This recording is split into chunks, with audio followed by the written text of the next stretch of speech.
Vivo के side से आने वाली XE160 phone half in year bird design के साथ 449 से 499 के प्राइस पॉइंट पर देखने को मिल जाती है। वही अपनी बोट बेसिड्स 242 आपको इन ईयर बर्ड डिजाइन के साथ 499 से 599 के प्राइस पॉइंट पर देखने के लिए मिल जाती है। इन दोनों ईयरफोन्स की गेमिंग एक्सपीरियंस वैसे तो आउटस्टैंडिंग है, बहुत ही आराम से आप दोनों में गेमिंग कर सकते हो, लेकिन अपने राजेश भाई का कमेंट है कि इन दोनों ईयरफोन्स का गेमिंग टेस्ट करो। तो मैंने इन दोनों ईयरफोन्स का गेमिंग टेस्ट किया और जो एक्सपीरियंस मैंने किया है वो आज आपके साथ इस वीडियो में शेयर करूंगा डिटेल में, और विद रीजन आपको बताऊंगा कि इन दोनों में गेमिंग के लिए कौन सा बेस्ट रहेगा। तो चलिए बिना देरी किए अब इस वीडियो को शुरू करते हैं। तो जैसा कि मैंने बोला कि इन दोनों ईयरफोन्स का गेमिंग एक्सपीरियंस आउटस्टैंडिंग है, बट अगर फिर भी मुझसे आप पूछोगे कि बेस्ट कौन सा है तो मैं आपको आंसर करूंगा Vivo XE160। अब ऐसा मैं क्यों बोल रहा हूँ, विद रीजन आप समझो। देखिए अपनी Vivo XE160 के अंदर में जो साउंड सेपरेशन या ऑडियो सेपरेशन है वो बहुत ही बढ़िया है। मतलब जो गेम प्ले का साउंड होता है और जो फुट स्टेप्स का साउंड होता है उसमें एक अच्छा खासा डिफरेंस है। तो फुट स्टेप्स की क्लैरिटी बहुत ज़्यादा बढ़िया आती है अपनी Vivo XE160 ईयरफोन के अंदर में।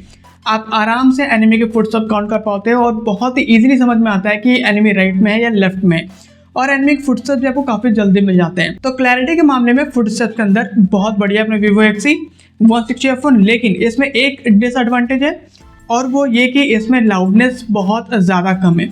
अब देखो लाउडनेस तो कम है ही, साथ में ये ईयरफोन आती है half in year bird design के साथ में, तो ये पैसिव नॉइज कैंसलेशन भी बिल्कुल ही नहीं करती है। तो ऐसे में बैकग्राउंड नॉइज भी आपके कान में एंटर होता है, तो अगर थोड़ी भी बैकग्राउंड नॉइज होती है तो ये गेमिंग में प्रॉब्लम होता है। लाइक मेरे केस में अगर फैन भी ऑन एक अच्छे आरपीएम पे चल रहा है तो उसकी नॉइज से भी गेमिंग करने में इश्यू होती है। तो पर्सनली मैं फैन को ऑफ कर देता हूँ, तभी Vivo XE160 के ईयरफोन के अंदर में मैं गेमिंग करता हूँ और बहुत बढ़िया से गेमिंग करता हूँ। तो ये Vivo XE160 का एक्सपीरियंस है, और इसलिए मैंने, क्योंकि इसकी क्लैरिटी बहुत बढ़िया फुट स्टेप के अंदर में, इसलिए मैंने इसको बोला कि बेस्ट है गेमिंग के अंदर में। अब देखो अपनी बोट 242 की बात करते हैं। जैसे मैंने बोला दोनों में गेमिंग कर सकते हो, तो ऑफकोर्स ये भी बहुत बढ़िया है, लेकिन क्योंकि हम कंपेयर कर रहे हैं तो 242 के अंदर में जो साउंड सेपरेशन या ऑडियो सेपरेशन है वो Vivo XE160 के कंपेयर में कम है।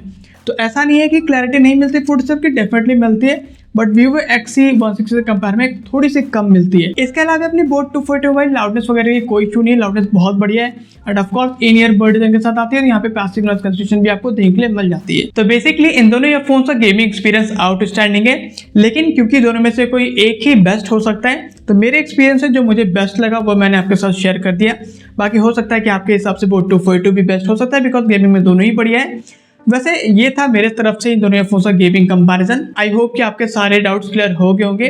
वैसे अगर अभी भी आपके माइंड में कोई डाउट है, कोई क्वेश्चन है, तो नीचे कमेंट जरूर कीजिएगा, मैं आपके कमेंट का आंसर करूंगा एंड आपके डाउट्स को क्लियर करने की कोशिश करूंगा। इसके अलावा अगर आप इन दोनों में से किसी भी एक को बाय करना चाहते हो गेमिंग पर्पज के लिए, देन इन दोनों ईयरफोन्स का बेस्ट बाइंग लिंक मैं नीचे डिस्क्रिप्शन में दे दूंगा, आप वहां से बाय कर पाओगे। एंड अगर आपको इस वीडियो से थोड़ी सी भी हेल्प मिली है, थोड़ी सी हेल्प आप मेरी भी कर दीजिए, बस इस वीडियो को लाइक कीजिए, चैनल को सब्सक्राइब कीजिए, एंड आप चाहो तो वीडियो को हाइप भी कर सकते हो, इससे मुझे बहुत ज़्यादा हेल्प मिलेगी। एंड इसी के साथ दोस्तों मिलते हैं नेक्स्ट वीडियो में। Thanks for watching.